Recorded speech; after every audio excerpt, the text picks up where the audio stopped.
Aku juga buka online, buka. Assalamualaikum warahmatullahi wabarakatuh. Waalaikumsalam warahmatullahi Waalaikumsalam wabarakatuh. warahmatullahi wabarakatuh. Di sini kelompok kami akan mempresentasikan tugas kelompok teori belajar sosial.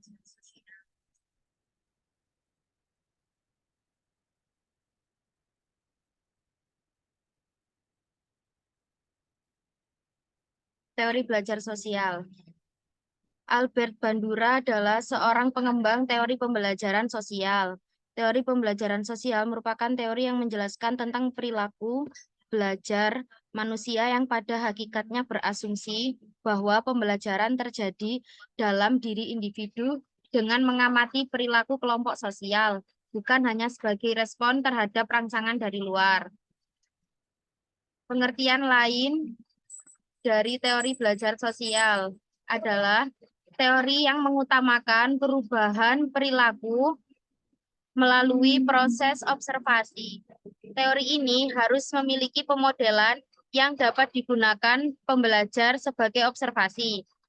Tujuan utama teori ini adalah menekankan pada perubahan tingkah laku sedemikian rupa, sehingga pembelajaran seseorang lebih banyak terjadi melalui pengamatan terhadap situasi dan kondisi lingkungan. Teori ini disebut juga teori kognitif sosial karena mempertimbangkan kecerdasan manusia atau proses mental kognitif dari sudut pandang sosial.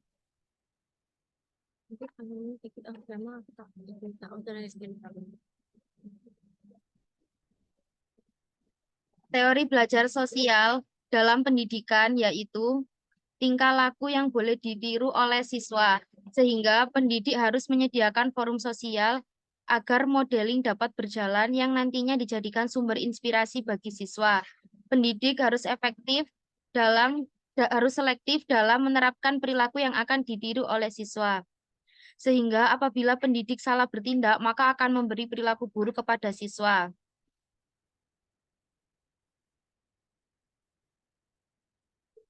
Selanjutnya akan dijelaskan oleh teman saya.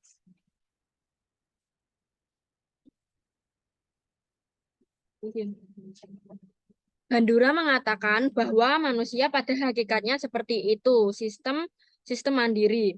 Bagaimana yang dimaksud dengan sistem perilaku? Berbagai faktor dalam diri seseorang dengan peristiwa terjadi di lingkungan orang-orang itu. Bertindak bersama sebagai orang lain saling menentukan atau menyebabkan.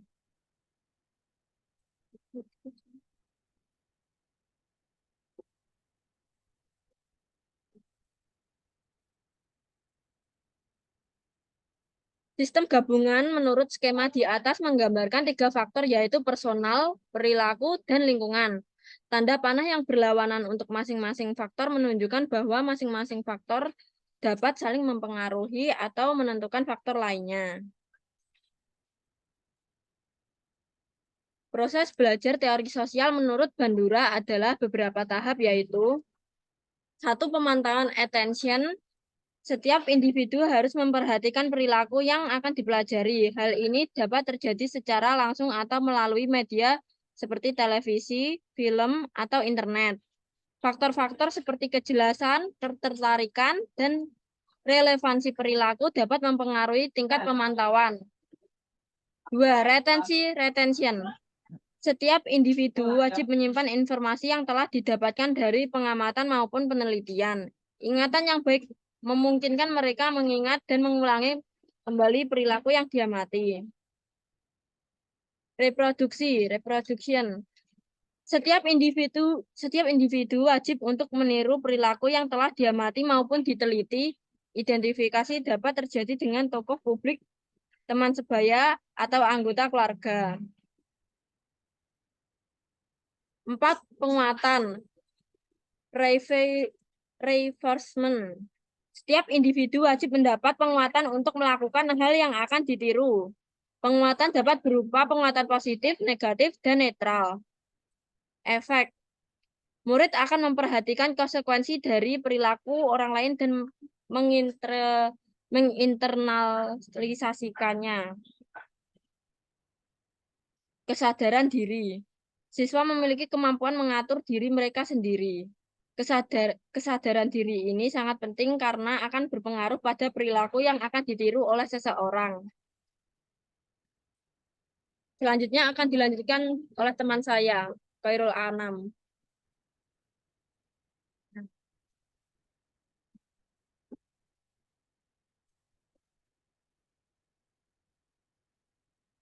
Keterlibatan teori belajar sosial dalam pendidikan. 1. Guru dapat menggunakan suatu model untuk mengajarkan perilaku terhadap siswa. 2. Guru dapat memberikan dukungan positif terhadap siswa yang melakukan suatu perilaku yang diinginkan. 3. Guru dapat mengajarkan kepada siswa untuk menilai seseorang secara kritis. Effort of skill learning the in education.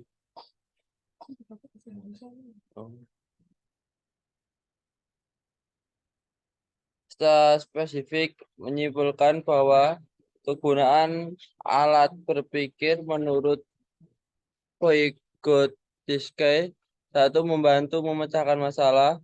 2. Memudahkan dalam melakukan tindakan. 3. Memperluas kemampuan. 4. Melakukan sesuatu sesuai dengan kapasitas alaminya.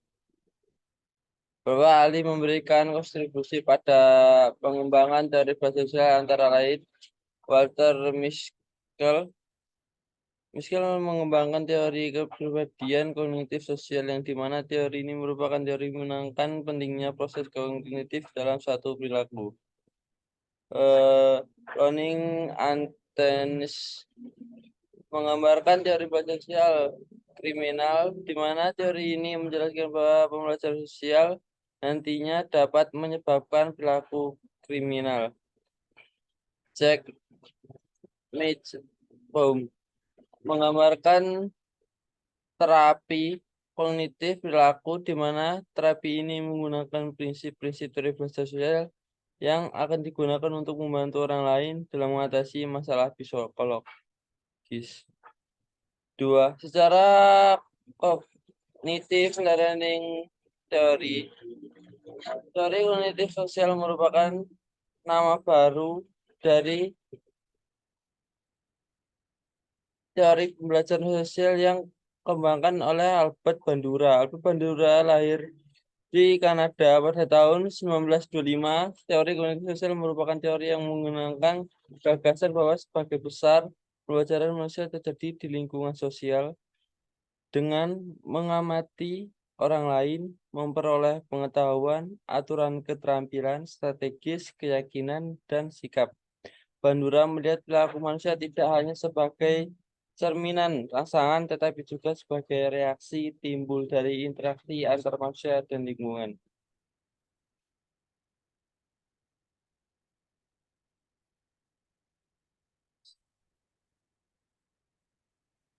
Teori belajar sosial kognitif mengutarakan bahwa pelajaran melalui observasi dan peniruan. Jadi, seseorang akan mengamati perilaku orang lain. Hal ini akan membentuk gambaran mental dari perilaku tersebut. Gambaran mental ini akan memotivasi diri untuk melakukan perilaku tersebut. Teori belajar sosial kognitif menjelaskan berbagai macam perilaku, yaitu 1. Perilaku agresif.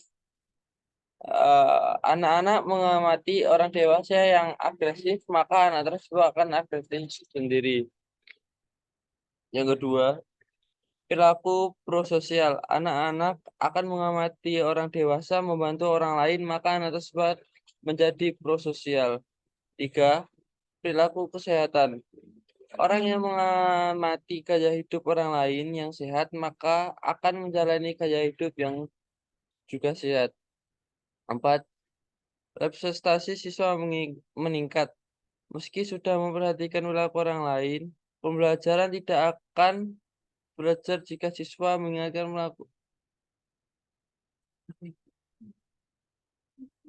Informasi menjadi bagian penting dari proses belajar. 5. Motivasi meniru perilaku. Belajar memulai proses pengetahuan akan menjadi penggerak untuk siswa melakukan perilaku tersebut. Teori belajar sosial akan memunculkan pertanyaan bagi siswa yang membuat mereka mengekspresikan dirinya model dan mereka amati. Ya, ini saya akan lanjutkan kepada rekan saya. Nah.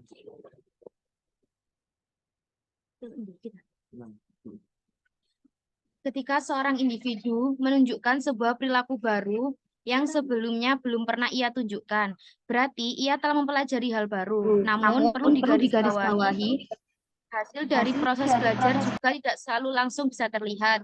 Inilah yang harus dijadikan prinsip bahwa tidak segala hal yang dilihat atau dirasakan setiap individu bukanlah hal yang menjamin perubahan mereka. 5 fitur kognitif yang mempengaruhi SCLT. 1. Ekspektasi atas konsekuensi dan respons di masa depan berdasarkan situasi saat ini. 2. Pengalaman yang mencontohkan konsekuensi yang dialami orang lain.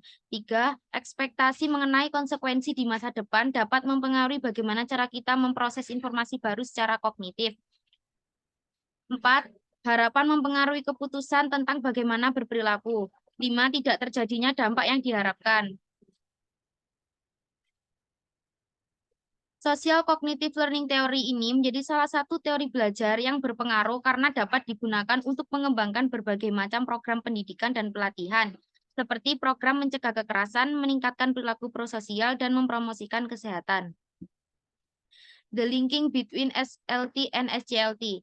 Pada 1986, Bandura mendapatkan hasil studi dan penemuannya memutuskan untuk mengganti nama SLT menjadi Social Cognitive Learning Theory atau SCLT.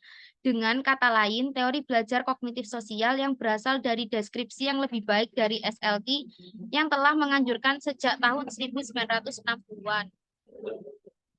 Teori SLT dan SCLT adalah dua teori yang berkaitan erat, sering disebut sebagai jembatan antara teori pembelajaran behavioris dan teori keduanya mencakup perhatian, memori, dan motivasi. SLT biasanya melalui pengamatan, peniruan, dan pemodelan, sedangkan SCLT melalui pemahaman observasi, memprediksi, dan mengubah perilaku.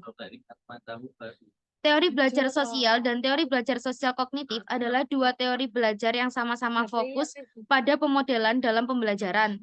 Teori belajar sosial kognitif dianggap sebagai perluasan dari teori belajar sosial. Strength and weakness of SLT. Kelebihan dan kekurangan SLT dapat dibagi menjadi dua kategori. Yang pertama, penguatan positif. Artinya, tindakan yang ditiru oleh pengamat adalah orang yang positif, sehingga orang lain dapat menilai tindakan tersebut.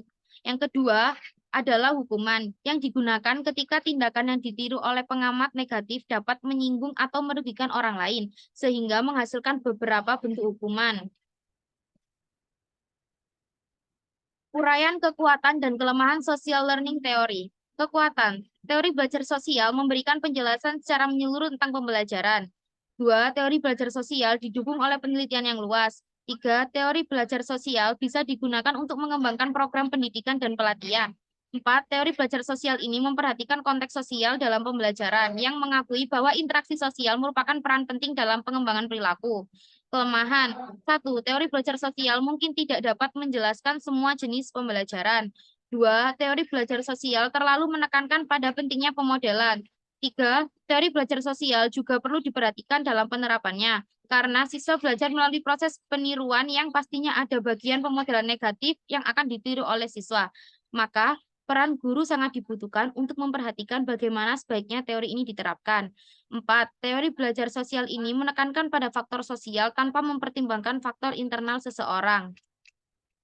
Pada dasarnya, kekuatan dan kelemahan pembelajaran sosial tergantung pada model. Menurut poin ini, jika model menghasilkan perilaku yang sesuai, maka pengamat akan meniru perilaku positif yang baik. Jadi, sebagai pendidik masa depan, kita harus menyadari bagaimana menampilkan diri dari tindakan kita. Akhirnya dapat dikatakan bahwa teori Bandura benar, karena hal-hal yang kita lakukan berada di bawah pengawasan konstan oleh orang lain. Secara keseluruhan, teori belajar sosial adalah teori belajar yang kuat dan menyeluruh karena teori ini telah memberikan kontribusi yang bermakna bagi pemahaman kita tentang pembelajaran. Tetapi teori ini juga memiliki kelemahan yang perlu dipertimbangkan. Selanjutnya akan dijelaskan oleh teman saya.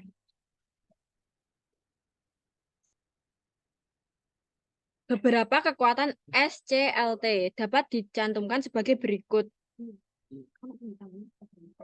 mengakumulasi catatan penelitian yang mengesankan, peduli dengan perilaku sosial manusia yang penting, berfokus pada isu-isu penting misalnya peran penghargaan dalam pembelajaran, stabilitas perilaku, dan lain-lain.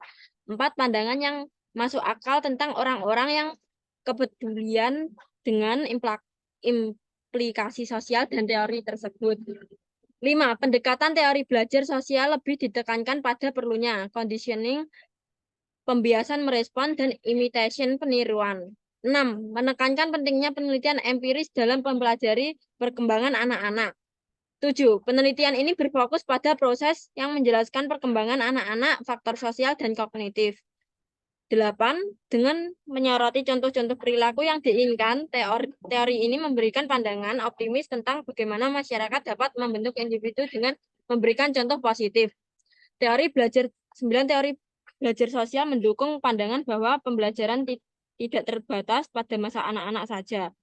Proses belajar terus berlanjut sepanjang hidup dan individu dapat menyesuaikan perilaku mereka berdasarkan pengalaman sosial. 10. Dalam era media sosial, teori belajar sosial memberikan wawasan tentang bagaimana individu memperoleh pengetahuan dan perilaku melalui pengaruh model yang mereka temui di platform digital. 11. Teori ini memberikan penekanan pada peran proses kognitif, seperti perencanaan dan penilaian dalam pembelajaran sosial. Hal ini menambah dimensi kognitif dalam pemahaman pembelajaran. 6. Limitation of SGLT. SGLT memiliki beberapa keterbatasan antara lain. 1. Teori ini mengasumsikan perubahan lingkungan secara otomatis menyebabkan perubahan pada diri seseorang, padahal hal ini tidak selalu benar. 2. Teori ini hanya didasarkan pada interaksi dinamis antara orang, perilaku, dan lingkungan. 3. Teori ini berfokus pada pembelajaran dan mengabaikan kecenderungan biologis dan hormonal yang mempengaruhi perilaku. 4. Teori ini tidak berfokus pada emosi atau motivasi. 5. Teori ini memiliki jangkauan yang luas sehingga sulit dioperasionalkan secara keseluruhan. 6. Bukan teori yang terpadu dan sistematis. 7. Masalah kontroversial. 8. Ketersediaan sumber daya seperti waktu, uang, dukungan sosial akan mempengaruhi sejauh mana seseorang meniru suatu perilaku. 9. Tingkat kecemasan sosial, rasa percaya diri seseorang mempengaruhi keputusan mereka untuk meniru, menghindari suatu perilaku. 10. Ketidakkonsistenan model peran, kurangnya konsistensi pada model akan membingungkan seseorang proses pembelajaran sosial. 11. Keterbatasan pengalaman sosial. Seseorang yang memiliki pengalaman sosial terbatas akan mengalami kesulitan dalam menerapkan prinsip-prinsip pembelajaran sosial. 7. Prinsip of GLT. Berikut adalah prinsip utama teori belajar sosial. 1. Imitasi. Seseorang cenderung meniru perilaku orang lain, terutama hal positif dari perilaku tersebut. 2. Penguatan hal positif atau negatif suatu tindakan akan mempengaruhi tindakan tersebut terulang. 3. Identifikasi. Seseorang lebih meniru perilaku jika mereka dapat mengidentifikasi diri dengan model yang menunjukkan perilaku tersebut. 4.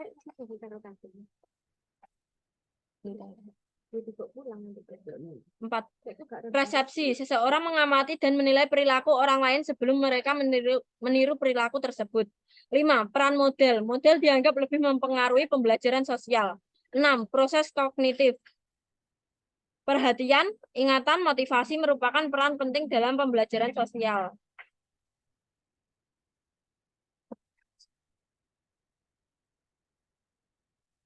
Penguasaan.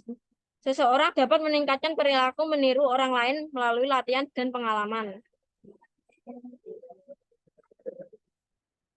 8. Responsivitas. Seseorang meniru perilaku orang lain jika mendapatkan respon positif dari lingkungannya. 9. Kompleksitas model. Seseorang meniru perilaku yang berkaitan dengan model yang mudah untuk ditirunya. 10.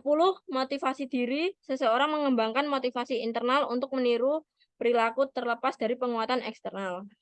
11. Determinis resipokal. Determinisme timbal balik adalah konsep hubungan antara lingkungan dan perilaku. Menurut Bandura, lingkungan dapat membentuk perilaku seseorang.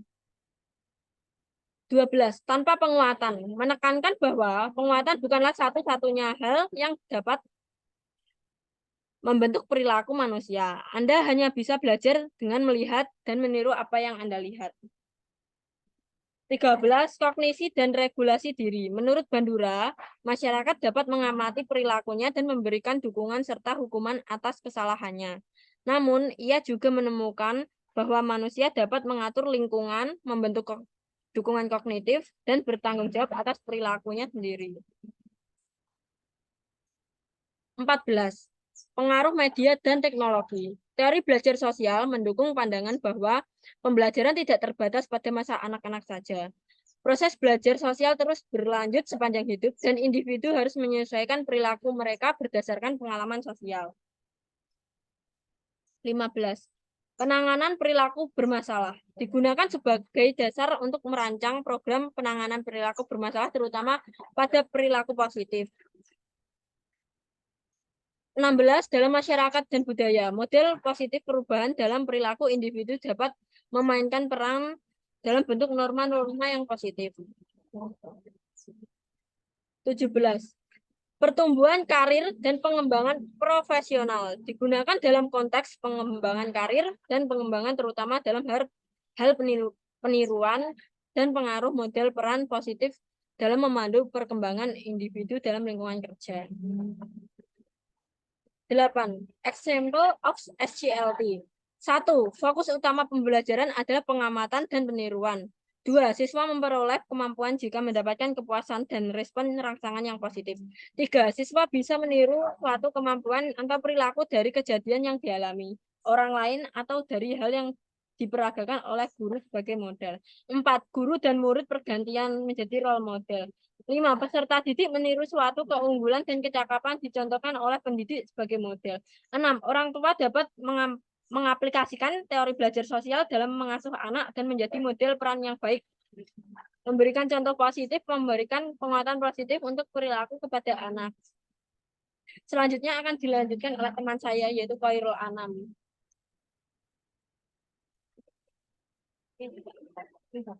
Oh, gitu.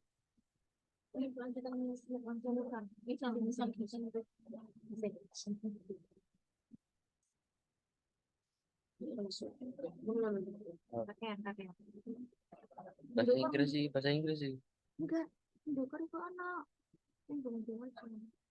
Pada tahun 1941. Pada tahun 1941, Neil Miller dan John Dollar mengatakan dalam laporan eksperimennya bahwa investasi adalah hasil pembelajaran yang ditiru oleh orang lain. Seorang anak kecil yang masih polos melihat orang tuanya saling menyakiti secara fisik, tidak mengerti bahwa ini adalah hal yang buruk. Semakin lama ia melihat dan merasakan, ia akan semakin terbiasa dengan peristiwa tersebut dan mengembangkan relasi dan sama dengan orang. Tipe of modeling. 1. Peniruan secara langsung. 2. Peniruan secara tidak langsung. 3. Peniruan secara gabungan. 4. Peniruan secara sesat. 5. Peniruan secara berkelanjutan.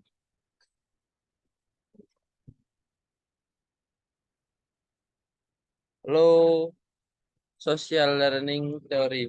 Hukuman semakin cepat respons positif atau negatif diberikan terhadap suatu perilaku, semakin besar kemungkinan perilaku tersebut akan dipelajari. 2. Hukum contiguity. Belajar lebih mungkin terjadi ketika stimulus dan respon berbeda dalam keterhubungan temporal yang dekat. Dengan kata lain, semakin dekat kedua peristiwa tersebut, semakin besar kemungkinan pembelajaran. 3. Hukum frekuensi. Semakin sering suatu perilaku dipertunjukkan dan diikuti oleh respon yang diinginkan, semakin besar kemungkinan perilaku tersebut akan dipelajari. 4. Hukum generalis. Individu cenderung menganalisikan pembelajaran dari suatu situasi ke situasi lain yang mirip. Ini berarti bahwa pelaku yang dipelajari dalam suatu konteks dapat diaplikasikan dalam konteks lain. 5. Hukum identifikasi. Individu cenderung belajar melalui pengamatan dan identifikasi dengan modal peran yang dianggap relevan atau memiliki prestis. Hukum kontinuitas belajar cenderung lebih baik ketika ada keberlanjutan atau konsistensi dalam penguatan pelaku yang diinginkan.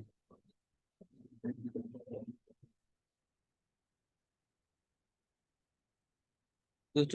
Hukum antisipasi. Individu cenderung memproyeksikan konsekuensi dari suatu perilaku sebelum melakukannya. Jika hasilnya di atas positif, kemungkinan besar perilaku tersebut akan dipertaruhkan atau ditinggalkan. Akan diajukan dengan teman saya. Penerapan teori belajar sosial di SMK. Penggunaan teori pembelajaran sosial di sekolah kejuruan dapat memberikan pengaruh positif terhadap pembelajaran dan perkembangan siswa. Berikut beberapa cara untuk mengimplementasikan teori ini. 1. Pembelajaran kolaboratif. Mendukung proyek pembelajaran kelompok di mana siswa dapat berkomunikasi, bekerja sama, dan belajar satu sama lain. Hal ini memudahkan proses observasi dan peniruan di kalangan siswa. 2. Panutan dalam praktik. Mempromosikan praktik atau magang industri yang menyertakan panutan dan pakar yang dihormati di bidangnya. Siswa dapat mengamati dan mensimulasikan keterampilan yang dibutuhkan dalam lingkungan kerja.